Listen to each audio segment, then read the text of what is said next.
Good morning from Panhandle Outdoors, America's only daily outdoor TV show.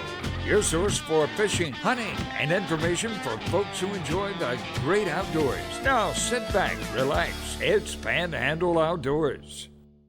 Good morning, folks. Welcome to Panhandle Outdoors. I'm Winston Chester. I'm glad you're here this morning. We appreciate your viewership. Let's take a look at our weather, brought to us by Gulf Coast Air Conditioning, Drew Pollard and his hard-working crew. It looks like a little bit of rain today, but it's a little bit warmer. It's a little chilly last day or two, but it's going to warm up a little bit, get high today, but actually 72. The low's going to be 51, so it'll be a cool night.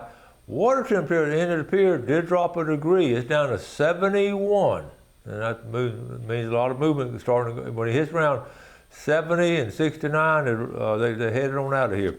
The river readings, Mountain Dew, always good about bringing that to us. We're looking at the Apalachicola Brunstown. This morning is reading a 3.1, fairly steady. This is a good even. We don't know what this rain is going to do, but it should be a pretty good rain up there. And then also the Choctawhatchee Carabelle, it's back at a 2.6, and it may drop out a little temporarily. It's going to go back up, like I said, with the rain we're having.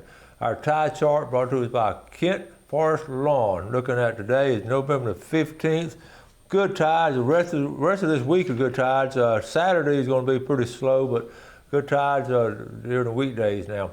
We're going to take a look at a marine forecast. It's going to be blowing, folks. South-southwest. They call them about 14 to 15 out of our south-southwest.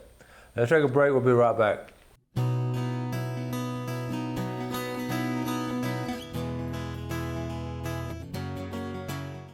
Okay, welcome back. Let's get caught up on some of our pictures. This is from Steve Rogers, making those rods, customized rods up there in the Sandhills. Been on the show before, but he sent me this picture here. He said, hey, Coach, hey, teach them early, okay? So we're going to teach them early through persistence and patience, and this is last week, mostly luck. I got a good mess of mullet last night. Had some help dressing them this morning for my youngest grandson, Jackson Hagler. He was all in trying to help with, quote, his fish, and that's Steve. So here it is right there. You know, kids are fascinated when they see these fish and they get to play with the fins and all. So Steve, that's a win-win for everybody. There he is again trying to hold it. He'll have a lifelong fascination with those mullet now. All right. If you know, you know. I don't have to say anything about this picture. If you've done much outside stuff with your flip-flops or sandals, then you know what I'm talking about. I won't say anything else. Okay, Caleb Pitts. Well, in the land of Lincoln, you know, there's always a group of folks around here, hunters, that head up there north to Kentucky and Illinois, and Caleb has been doing a while, and this is a fine buck. Congratulations, Caleb Pitts. Very nice. Very nice buck. Paul Thrasher, he's trying to be funny now. The sheephead they're going to be out now, so that's exactly what you're talking about. The sheephead just getting scattered reports from them. Thanks, Paul. John Van found a nice, doing landscape work in the yard up in Lynn Haven. Okay, this is good. We're about to start catching some whiting now. Wintertime whiting fishing is always fun. And whiting is a family of fish. There are several species on the bottom. We call it a northern kingfish or southern kingfish, but the body size is the same. The coloration is different. They all taste the same. They're good eating fish. You want to eat them fresh. We don't want to freeze them, but that's the southern one right there. But good surf fish. But you can always tell by see the mouth right there, how the mouth is, how it sort of drips down, and got a little feed off the bottom. Okay, Billy and Nancy Conley. This is squirrel season opening up. They got the limit and was back at the count. I know that was fun. Kenny Bostic. Kenny's been on before. He goes up there to his farm every year up there. Actually, dad-in-law's old place that they bought up in Missouri. But anyway, his grandson, who lives in Winter Haven, actually, he flies up there and hunts with him a little period of time, but shot a 10-point. It was 25 degrees up there last week. Well, just a couple days ago, really. There's right there. He and Kenny, a big buck there on the farm. And Grandma gets in, Martha, Okay, he's in the picture. Good job. I know they enjoy that time together with their grandson. Good job. And it was cold. Okay, this tournament's over. Okay, remember the running of the bulls that the Swivel Sisters Fishing Club put on? Richards kept me posted on it. He said, at the end of this weekend, I didn't win first place. He got third place. Second place was 43.5. First place was 44.5. And his was 43. So you see how close it was? As far as, the Big Bull Reds all in 40 plus pounds, but all three of those within 1 pound of each other. And he got third place. Got $375. Good place right there, top three. Aaron Carter, dove shooting, Aaron Carter up there in Jackson County. He said he wanted dove and rice tomorrow, so he got him some dove. Good job, Elliot. Okay, and hey, Coach, look at the mother I caught yesterday at Black Creek on a fly rod using a little gold hook. That's Eddie White up there. Good job, Eddie. So that's catching us up with our pictures. Look at this thing about all the pictures I just showed. Redfish, mullet, dove, squirrel, bucks, all of it. Really, all kind of exciting things going on in the outdoors now. And like I say, it's good to share those with you. And right now, with weather turning and getting ready for Thanksgiving, Thanksgiving traditionally is a kickoff of hunting season. Traditionally, I know we started early with dove season and all, but with Thanksgiving coming up next week, everybody starts really thinking about squirrel hunting and deer hunting and all kind of serious things like that. So I always get a kick out. Everything sort of starts rising up now as far as the outdoor pictures with different game and fish. So congratulations, Scoop Jackson, on that. And the Swivel Sisters Fishing Club. We'll try to see who won first and second and get your names to you. Okay? Let's take a break. We'll be right back.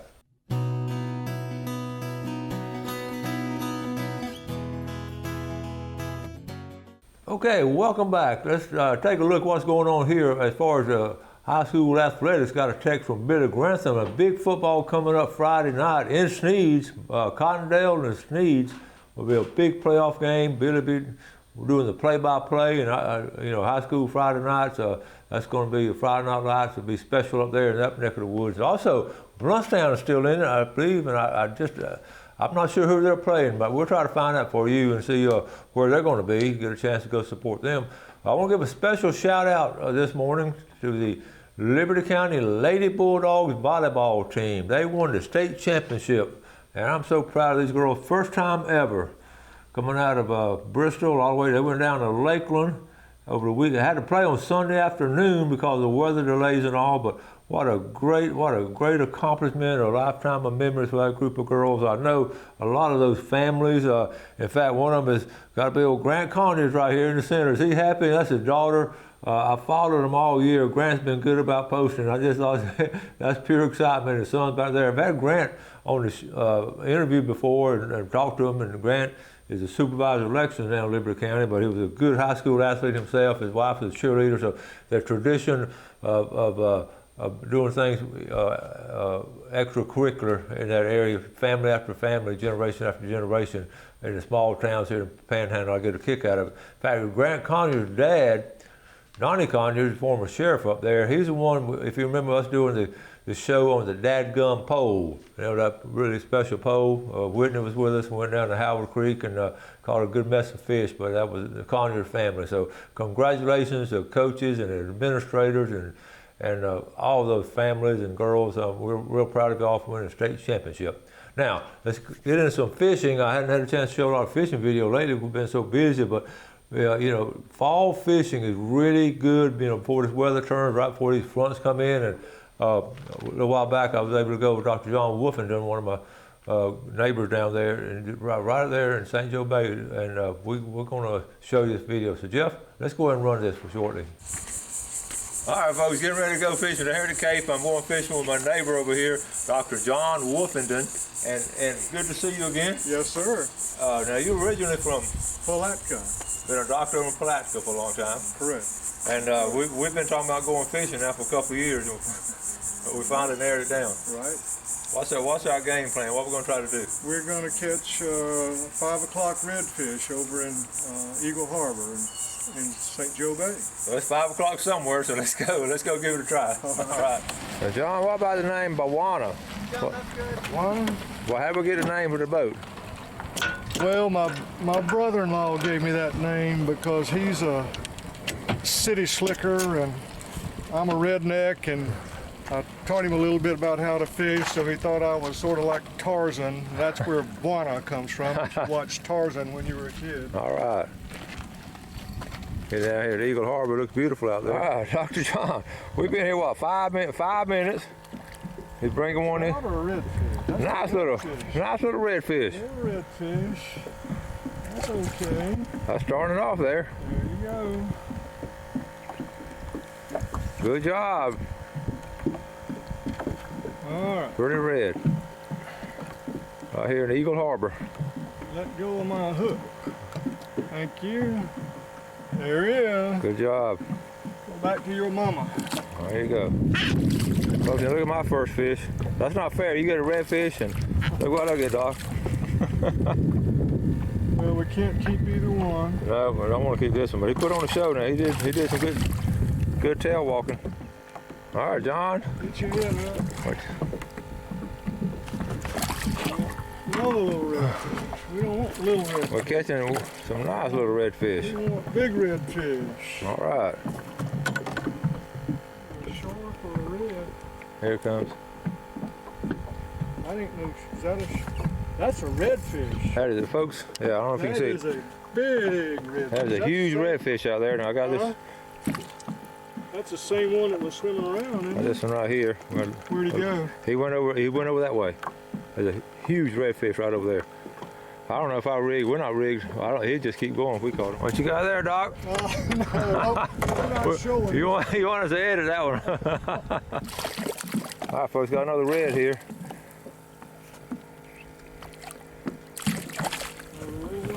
Another little one, but a pretty one.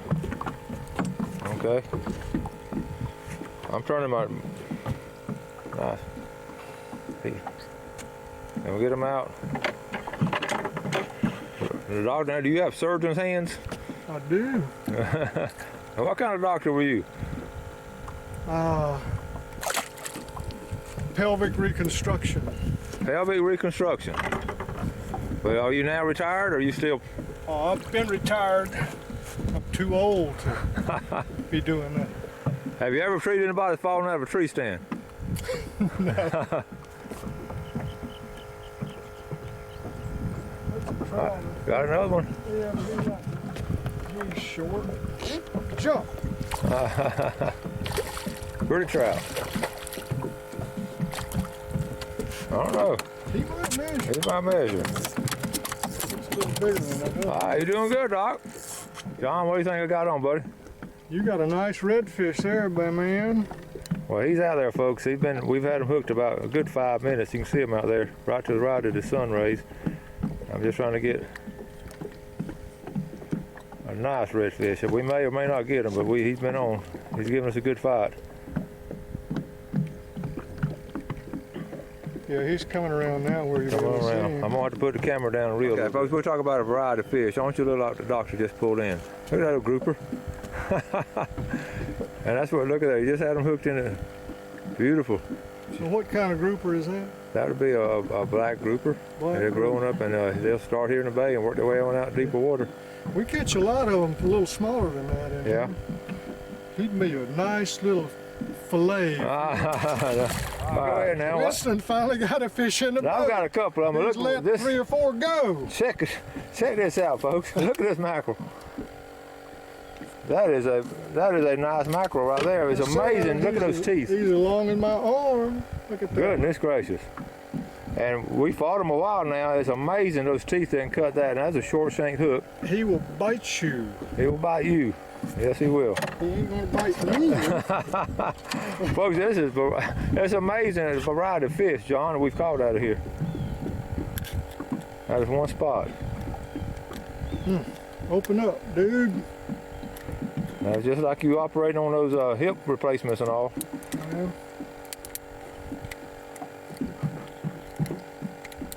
Oh, got him out. Hold him up there. Nice fish. All right, I'm proud of that one. I got to get a helmet cam. I couldn't film. I was scared to film while I was catching them because they did a while ago. We lost that big redfish. All right.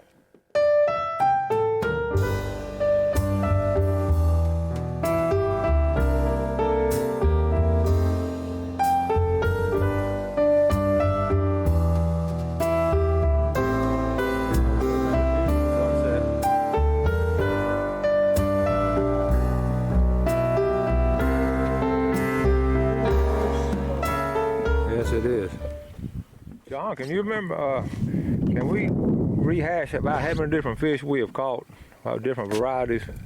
What all have we caught now?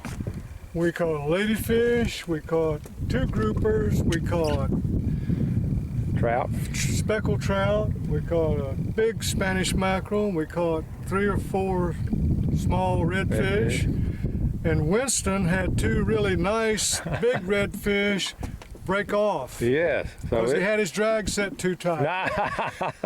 We've had a great afternoon, but I sure have enjoyed this trip. Doesn't get any better than this. It is beautiful out here. All right, folks, Panhandle Outdoors. Dr. John Wolfenden, I'm Winston Chester, wrapping up our fishing trip. We'll see you next time on Panhandle Outdoors. Okay, welcome back. Jeff was just looking at video. That was a while back, but we appreciate the opportunity just to get to go. And it's always great in the fall and late fall. Take a look at our fishing game times today, brought to us by Blue Water Outriggers. We're looking at 4:05 to 6:05 this morning, and this evening from 4:28 to 6:28.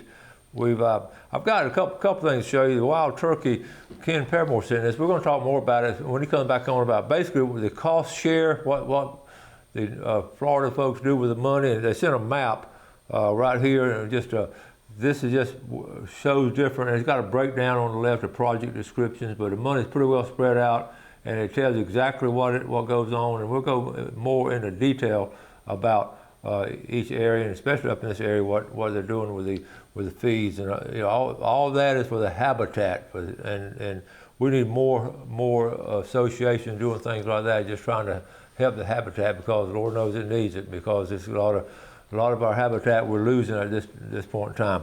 Okay, I want to mention too, this rain we're having, the food plots are ideal.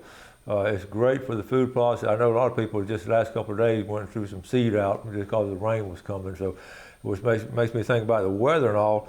And I wanted to share this with you because it's something I got to experience Saturday, and you forget about, when you get cold, how it affects your body and all. I was in a unique situation. I was able to go up to up to Oxford, Mississippi, to the Ole Miss Alabama football game, and as you know, Astor's a student there, and Mason's going there next year, so I got to meet up with them. Bill Allen and Waylon Thompson and Bob Baker and I went up there, and we just had a wonderful time.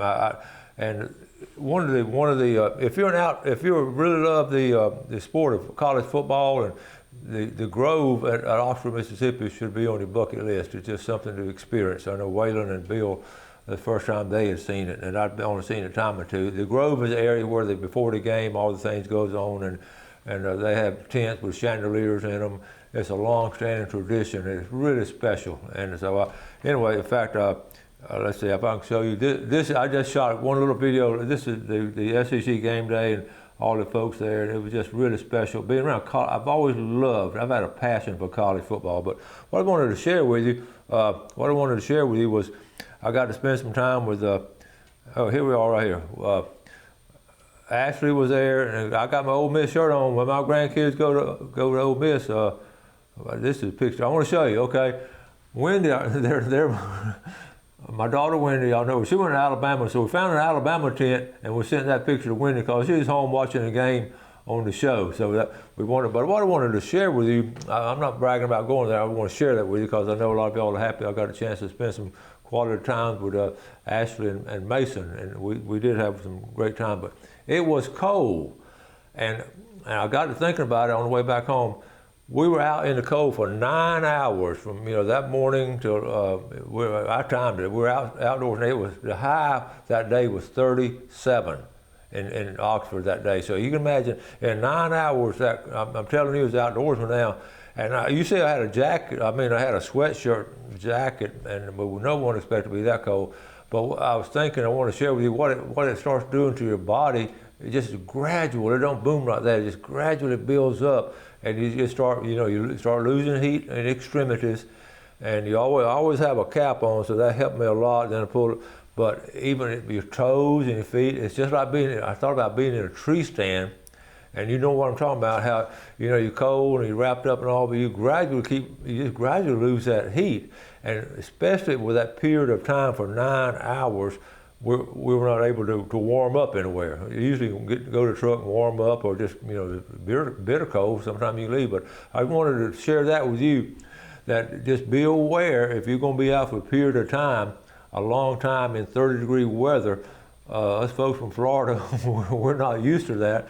And I didn't really have double insulation on anything. If I'd known ahead of time it was going to be that cold, I would have. But as hunting season is approaching, I felt it would be appropriate to share this with you about you losing body heat as you start losing extremities, and it starts affecting the core. I could feel it, but I wasn't scared or anything like that. I knew I was fine, but if I had to, I could feel my body reacting to that cold, and I was sort of fascinated with it. You know, but I felt completely safe and all, but it just, and especially if you're in it for that long period of time. So just keep that in mind as an outdoorsman, and I wanted to share that with you. Got to wrap it up for today, and we'll be back tomorrow. And you do something good today for someone else. You have a great day, and God bless. Thanks for watching America's only daily outdoor TV show, Panhandle Outdoors with Winston Chester, featuring hunting, fishing, and other activities and information to help you enjoy the great outdoors. Join us next time for Panhandle Outdoors.